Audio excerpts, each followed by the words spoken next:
हाय दोस्तों, welcome to my channel. दोस्तों, आज हम ये सीखें कि भाषा क्या है, बोली क्या है, लिपि क्या है और व्याकरण क्या है।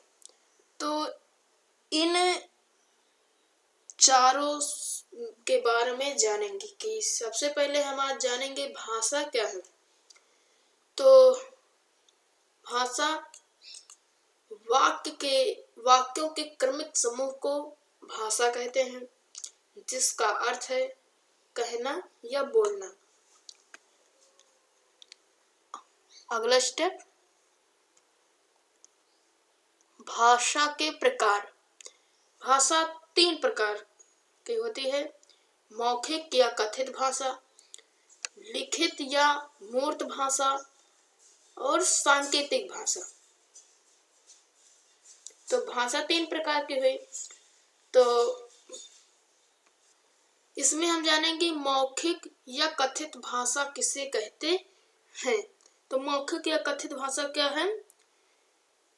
जब बिना लिखे या बिना पढ़े हम अपने मुख से अपनी बात को दूसरों के सम्मुख प्रकट करते हैं तथा दूसरों के विचारों तथा भावों को अपने कानों से सुनकर समझते हैं, तो उन्हें मौखिक या कथित भाषा कहते हैं। जैसे मौखिक एक परीक्षाएं होती हैं, तो उसमें हम मौखिक भाषा का प्रयोग करते हैं। अब लिखित या मूर्त भाषा। तो लिखित या मूर्त भाषा क्या है? इसके द्वारा हम लिखकर अपने मन के भाव या विचार प्रकट करते हैं तथा पढ़कर दूसरे व्यक्तियों के विचारों या भाव को समझ लेते हैं। तो ये लिखित या मूर्त भाषा है। अब तीसरा आती है सांकेतिक भाषा। क्या है? तो यह भाषा एक ऐसी भाषा है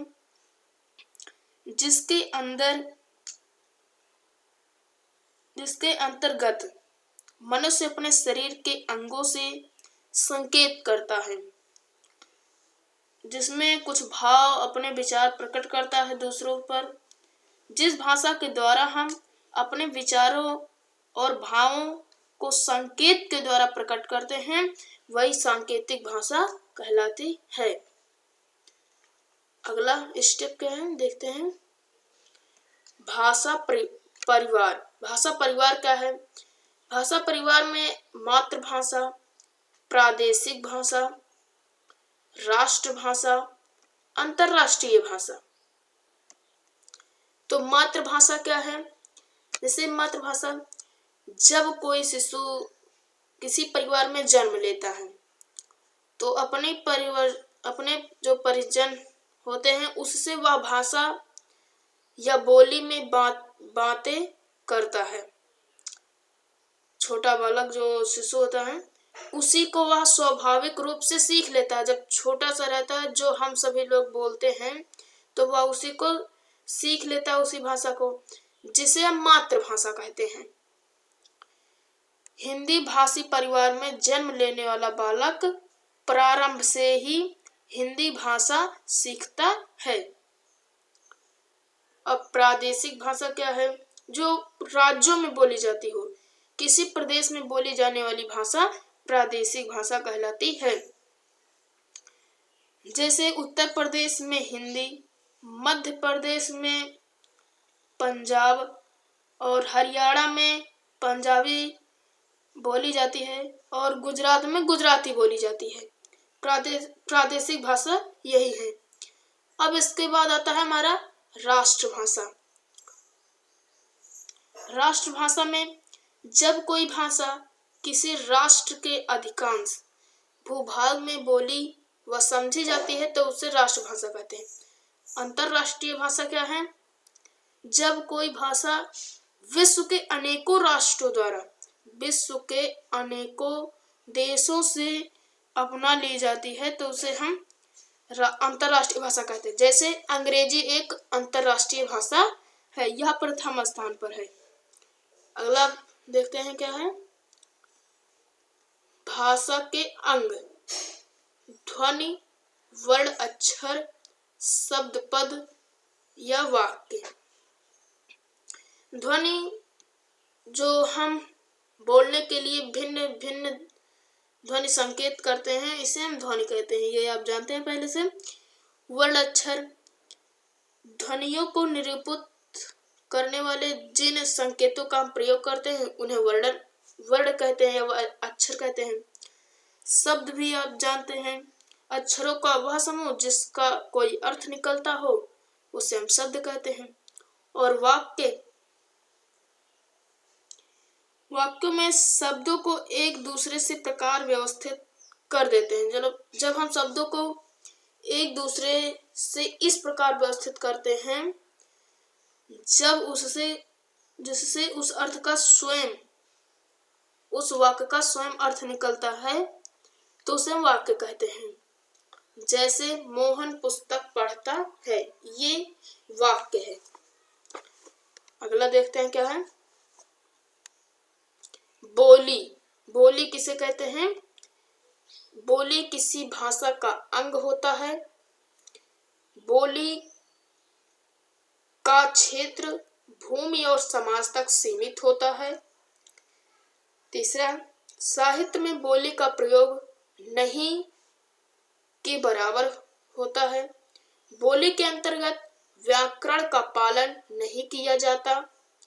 व्यक्ति या समाज बोली का प्रयोग अपने क्षेत्र में ही करते हैं। अगला लिपि है। लिपि किसे कहते हैं?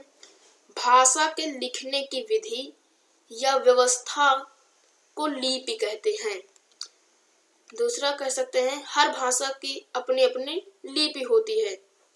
लिपि के बारे में दो ये लाइनें हैं, इसे आप दिमाग में बैठा लीजिए। अगला, कुछ भाषाओं की लिपि। हिंदी भाषा की लिपि को हम देवनागरी कहते हैं। हिंदी की जो लिपि होती है उसे हम देवनागरी कहते हैं। संस्कृत, गुजराती, मराठी की लिपि को हम देवनागरी भी कहते हैं। और जो पंजाबी भाषा होती है उसकी लिपि गुरुमुखी को कहते हैं। उर्दू की लिपि को हम अरबी कहते हैं।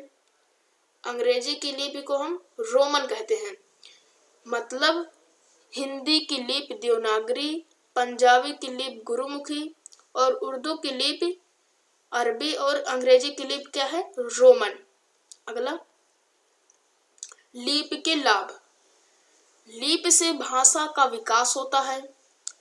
लिपिबद्ध विचार अस्थायी रहते हैं। लिपि से विचार सुरक्षित होते हैं। लिपि से व्यक्त विचार अधिक लोगों तक पहुंचाया जा सकता है। लिपि से व्यक्त विचार अधिक लोगों तक पहुंचाया जा सकता है। ये 4 लिपि के लाभ हैं। अगला, व्याकरण किसे कहते हैं? व्याकरण का कार्य भाषा में शुद्धता बनाए रखना है। व्याकरण शब्द वि, धन, आ और धन करण से मिलकर बना है, जिसमें वि का अर्थ है विशेष प्रकार से और आ का अर्थ है भली भांति और करण का अर्थ है, यहाँ पर थोड़ा गलत हुआ है, अर्थ है व्यवस्थित करना। पूर्ण अर्थ हुआ विशेष प्रकार से भली भांति व्यवस्थित करना है। इसलिए ऊपर है व्याकरण का कार्य भाषा में शुद्धता बनाए रखना है। ये बहुत इंपॉर्टेंट है, इसे आप याद कर लें। अगला प्रश्न, अगला है व्याकरण का महत्व। तो व्याकरण भाषा को अनुशासन में रखता है। व्याकरण भाषा को काट छांट कर संवारता है तथा सशक्त रूप प्रदान करता है। अर्थात व्याकरण भाषा को शुद्ध बनाता है। व्याकरण भाषा को सरल,